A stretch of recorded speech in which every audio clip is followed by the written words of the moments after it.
parle donc beaucoup d'audace depuis ce matin et on a choisi de parler un peu moins du contexte économique qu'on ne peut néanmoins pas ignorer. On travaille avec Toluna Harris Interactive depuis l'an dernier déjà. Ceux qui étaient là avaient écouté l'étude exclusive qui était hyper intéressante qu'ils avaient conduite. On a donc recommencé cette année et on a demandé, on s'est donc interrogé sur finalement cette équation un peu impossible entre juste prix et prime à l'audace. Qu'est-ce que disent les Français de leurs priorités? Comment est-ce qu'ils les revoient justement dans ce moment particulier? Pour vous livrer les conclusions de cette étude, je vais appeler maintenant Renaud Roufiac, directeur du département, qui a conduit cette étude. Bonjour. Merci Renaud. Bonjour à toutes et à tous. On est ravis encore d'être là cette année. Alors, les sujets de sondage sont toujours compliqués pour Food Morning. On avait fait un sondage exclusif sur le schizo-food, l'année dernière sur la culture plaisir. Cette année, on nous sollicite sur l'audace et la curiosité. Alors, on monte toujours un sondage dédié sur cette thématique. C'est jamais simple, on se creuse la tête avec les équipes et on essaye de poser les bonnes questions de la bonne manière aux Français. Donc rapidement sur mon parcours, en fait, ça fait 20 ans que je travaille en alimentaire et dans les études de marché, donc 20 ans qu'on teste avec le groupe Toluna des innovations. Donc on a testé des choses audacieuses, on a testé des choses curieuses, et donc on a fait un petit sondage. Avant de vous présenter les chiffres du sondage, on a fait ce qu'on appelle dans le jargon une desk research, c'est-à-dire qu'on a été chercher un peu des infos, soit en interne, soit en externe, donc vous verrez d'autres sources, sur un petit peu quelles étaient les grandes tendances en ce moment, liées à ce sujet d'audace et de curiosité. La première source, elle est en fait de notre baromètre mondial, qui est la vague 20. Là. On est sur 16 pays. Et le dernier intervenant, Mathieu, je crois, parlait d'engagement. Et aujourd'hui, pour être audacieux, pour susciter de la curiosité, je pense qu'il faut être curieux. Quand vous voyez les chiffres, il faut que les marques rendent des comptes aujourd'hui. On parle beaucoup d'éthique, de raison d'être des marques, des choses comme ça. Donc on est sur cette thématique-là. 68% des consommateurs dans le monde aiment être tenus informés des valeurs de l'éthique des marques qu'ils utilisent. Et à l'inverse, un score à peu près identique, font tout pour s'engager avec des marques qui partagent leurs valeurs. Donc ça, c'est des choses importantes. Je pense que vous devez en tenir compte, vous les marques, vous les distributeurs, sur ces thématiques-là. Ensuite, on a été chercher un petit peu sur donc un cabinet de conseil qui s'appelle Protéinix TC, qui fait un baromètre mondial de l'innovation. Alors, je ne sais pas si vous avez vu, c'est sorti très récemment. Et ce cabinet est capable de traquer un petit peu les innovations en alimentaire et de voir sur quelle thématique on joue. Donc évidemment, on a parlé en introduction de plaisir, et vous voyez que l'innovation principale mondiale reste sur le plaisir. La tendance est relativement stable. Ensuite, on a aussi parlé de santé en introduction. On est toujours sur ces deux thématiques. Ce qui est plus surprenant ensuite, c'est l'éthique. Et l'éthique, c'est la catégorie qui progresse le plus en termes d'innovation. Donc voilà, ça rejoint un petit peu les données de notre baromètre. C'est confirmé par ce baromètre mondial de l'innovation. On a eu une introduction faite par le CIAL. Alors je suis désolé, j'avais aussi fait ma petite recherche, mais je vais passer très rapidement sur les lauréats. C'est aussi un peu mes coups de cœur. On a eu quasiment les mêmes d'ailleurs. Simplement pour vous dire plusieurs choses. Je ne vais pas citer les marques, mais on est déjà sur le local. Le local, vous le verrez après, c'est quelque chose qui prend de plus en plus de l'importance pour les consommateurs français. Local, donc on parle de Pyrénées, on parle de Bretagne, on parle de poissons élevés en France. Tout ça fonctionne bien. On va être aussi sur le plaisir. Et je trouve que les dés d'algues surgelées à poêler sont totalement sur cette dimension, en jouant à la fois sur le visuel, le gustatif. Et évidemment, on est aussi sur les substituts, le végétal, qui prend une place de plus important en termes d'innovation. Donc de quoi on parle aujourd'hui l'enquête exclusive, alors un point déjà, on l'a terminé le 3 octobre, donc ça veut dire que cette étude est vraiment très très récente, vous êtes en exclusivité à avoir ces informations. On fait un sondage qui est un sondage classique, on interroge 1000 Français représentatifs de la population, sur lesquels on met des quotas d'âge, et on a fait un petit questionnaire tactique, parce qu'aujourd'hui la durée est quelque chose d'important aussi quand vous interrogez les gens, il faut être raisonnable en termes de durée. Dans la présentation, vous verrez des petites indications par genre, donc avec homme-femme, par âge, par région. Alors désolé, on a fait un split Paris-Province, c'est pas encore une fois pour pointer les provinciaux, mais on a fait un petit distinguo dans les chiffres, c'est-à-dire que quand vous verrez une petite vignette avec une de ces indications, c'est que le chiffre est significativement supérieur s'il est en vert, significativement inférieur s'il est en rouge. Alors, je ne veux pas refroidir tout de suite l'ambiance, mais on va évidemment parler du contexte d'inflation. Ça, on ne peut pas l'oublier. On est obligé de le mettre dans les réponses qu'on propose aux consommateurs. Il faut parler des prix, des promotions, des difficultés dans lesquelles se trouvent les Français. Alors, pour information issue du baromètre global, on est à quasiment 8 Français sur 10 qui ont constaté une augmentation des prix. Donc ça, c'est important. 53% des Français qui nous disent aussi avoir des difficultés financières. Donc gardez ça aussi en tête, c'est des scores importants. Le questionnaire couvre un petit peu les thématiques suivantes. On aura notamment un pourcentage d'intérêt, pourcentage de curiosité lié aux innovations alimentaires. On aura des circuits dans lesquels on trouve les offres la plus audacieuses. On a fait une comparaison des circuits, que ce soit le marché, l'hyper super, les circuits courts. Quels sont les drivers d'achat en fait, quand on achète des nouveautés? On a considéré que l'audace et la curiosité pouvaient être des termes un peu moins consommateurs que la nouveauté alimentaire. Donc on parlera de nouveauté alimentaire et voir qu'est-ce qui pousse les gens à acheter des nouveautés. On a fait un exercice comparatif en termes de qualité du goût et rapport qualité-prix pour voir si les nouvelles marques, en gros l'innovation, étaient aussi bien associées que les marques nationales, les marques distributeurs ou les marques premier prix. Enfin, vous verrez également une petite réponse à une question qu'on a posée simplement aux Français sur les rayons en hyper super. Est-ce que vous trouvez qu'il y a trop, juste ce qu'il faut, ou pas assez, de vrac, de produits végétaux, de bio, de premier prix, etc. Donc vous verrez des informations sur ces thématiques. Et enfin, on finira sur 3 thématiques. Donc, les livraisons à domicile. Est-ce qu'il y a une place pour la nouveauté dans les livraisons à domicile? Est-ce qu'il y a une place pour l'audace? Franck disait que globalement, les burgers, les pizzas étaient principalement les choses commandées à domicile. Vous aurez la réponse et ça confirme plutôt ce qu'il a dit.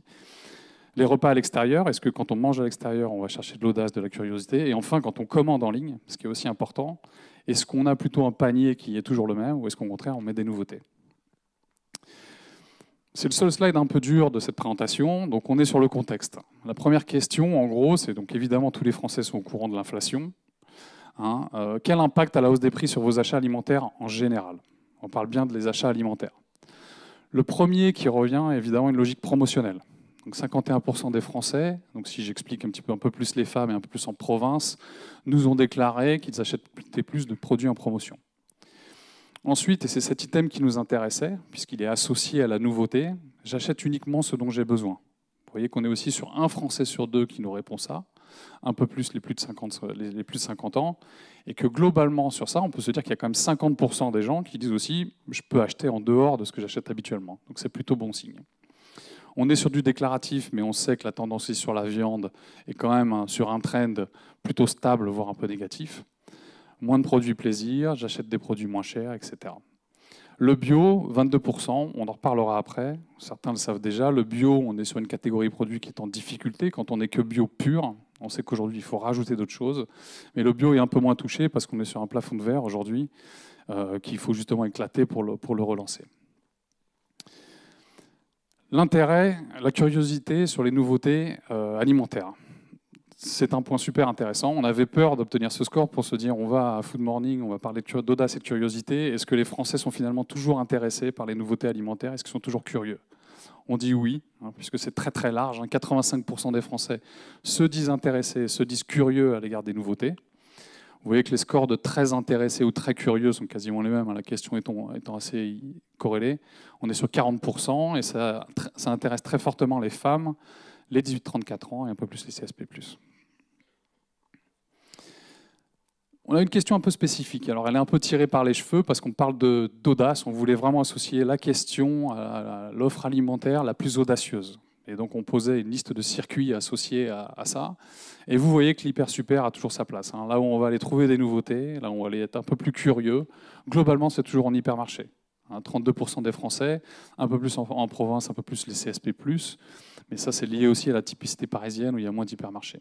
Les circuits courts, le marché. Vous voyez qu'on a des autres lieux, un peu comme les restaurants traditionnels, magasins spécialisés, qui sont autour de 20%.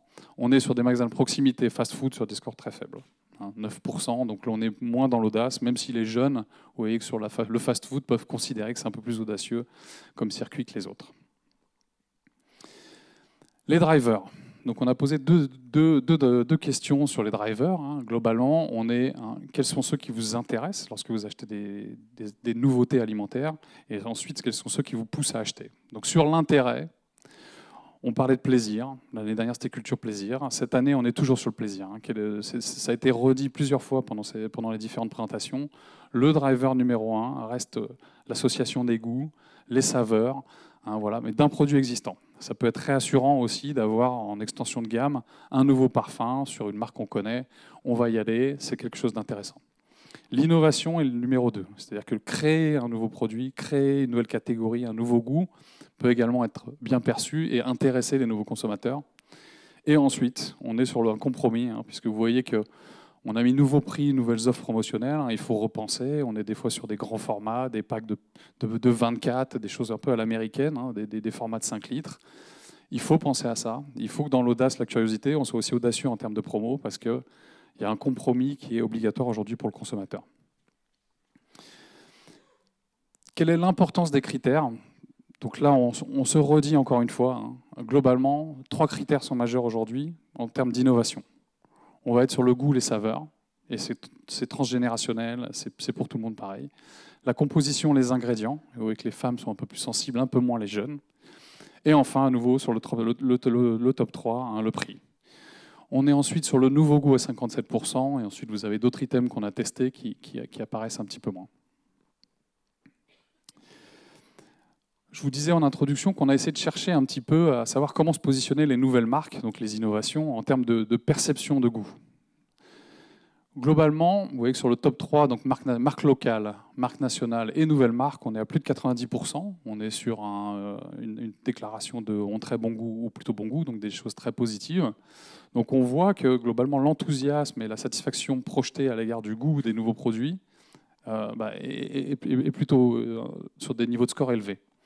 Un cran en dessous, mais pas très loin, vous avez les marques bio et les MDD. Et décroché, là, clairement, en termes de qualité du goût, vous avez les marques premier prix. On est sur de la perception consommateur, on est sur l'image que les gens ont de ces marques. Mais globalement, le ranking sur les 5 premiers est assez clair, les marques premier prix étant un petit peu détachées. On a posé la même question sur le rapport qualité-prix. Vous allez voir que les choses un petit peu s'inversent. Puisque, évidemment, le rapport qualité-prix intègre la dimension du prix, associée à la qualité. Et les MDD arrivent en tête. Donc on est quand même pour les marques distributeurs sur une bonne tendance. Si on devait faire un mapping, elles étaient plutôt bien positionnées en termes de perception du goût et en rapport qualité-prix le sont aussi. De même que les marques locales sont décrochées un petit peu en termes de rapport qualité-prix. Les grandes marques nationales, les nouvelles marques et les marques premier prix. Et chose plus surprenante, le dernier du classement, c'est les marques bio. Donc, encore une fois, je le redis, on sait que le bio est en difficulté, ou en tout cas a atteint son plafond de verre, ils ont du mal à recruter de nouveaux consommateurs, mais on voit en tout cas que là, si la qualité perçue du goût était bonne pour les marques de bio, dès qu'on injecte le rapport qualité-prix, il y a quelque chose qui ne va pas, puisqu'on est totalement décroché. Question intéressante par rapport à la présence en rayon. Là encore, on interrogeait les Français sur, en gros, qu'est-ce que vous trouvez qu'il y a trop, juste ce qu'il faut, ou pas assez en rayon. Vous voyez que les scores sur le pourcentage de pas assez sont énormes pour certaines catégories. La projection tout à l'heure des produits locaux, circuits courts, était excellente en termes de goût projeté, voire même de rapport qualité-prix. C'est-à-dire que dans l'inconscient des consommateurs, on considère qu'un produit local va avoir un meilleur rapport qualité-prix qu'un produit bio. Et vous voyez qu'ici, on ne trouve pas assez. 61% des Français ont répondu qu'en rayon alimentaire, on ne trouvait pas assez de produits provenant de circuits courts. Donc c'est très typé, plutôt un score qui augmente auprès des femmes, des 50-64 ans et des CSP+. À nouveau, la naturalité. 54% des gens estiment qu'il n'y a pas assez de produits naturels, des produits sains avec une composition saine. À l'opposé, les produits trop, on est sur des produits végétaux, des produits premier prix ou des premiers bio qui sont plutôt autour de 15%. On est sur les 3 dernières questions. Donc on parlait tout à l'heure du repas à l'extérieur, de la livraison à domicile et des commandes Internet. Donc, pourquoi, en gros, on va manger à l'extérieur? D'abord pour se faire plaisir. À nouveau, on revient sur cette thématique du goût, des qualités organoleptiques des produits. Ensuite, on va être sur la nouveauté. Il y a les petites étoiles qu'on s'est mis. Voilà, je vais chercher de la curiosité. Changer des repas du quotidien, 9%. Manger des plats que je ne préparais pas, 9%. C'est le critère numéro 1 mis par les Français. Quand on parle de livraison, le ranking sur les mêmes items, il est totalement différent en fait. On ne va pas trop aller jouer l'audace et la curiosité, puisque vous voyez que le ranking est totalement différent. On est plutôt sur le ne pas quand on est sur la livraison. En fait, on est vraiment sur une logique de praticité. Pourquoi je fais des services de livraison à domicile? Pour ne pas cuisiner. Certes, je me fais plaisir, mais c'est aussi pour ne pas faire des courses. Et que les spécialités qu'on va manger, comme Franck l'a dit en intro, ce sont plutôt des choses qu'on connaît. On est sur de la rapidité, des choses comme ça. Et enfin, dernière question, on était sur les commandes en ligne. Les commandes en ligne, on posait une question simple. En gros, est-ce que vous renouvelez à chaque fois votre panier? Est-ce que vous repartez de votre commande et vous ajoutez des produits, ou est-ce que vous créez à chaque fois des nouvelles commandes? C'est un peu intéressant, c'est très important en ce moment pour les marques de savoir un peu quels sont les comportements en drive des consommateurs. Et vous voyez que la place à l'innovation existe aussi en digital. La curiosité, on a seulement 13% des gens qui déclarent systématiquement renouveler la même commande. Et ensuite, on a de la place, on a de l'ouverture pour les promos, pour l'innovation, où les marques doivent être justement audacieuses, travailler avec les distributeurs, puisqu'on est quasiment à 80% des gens qui injectent de nouveaux produits, soit en fonction de leurs besoins, soit parce qu'ils veulent chercher de l'innovation. Donc voilà le panorama, voilà quelques chiffres qu'on voulait vous transmettre aujourd'hui. Soyez audacieux, soyez curieux, et faites tester aussi vos produits. Voilà. Merci. Merci beaucoup, Renaud.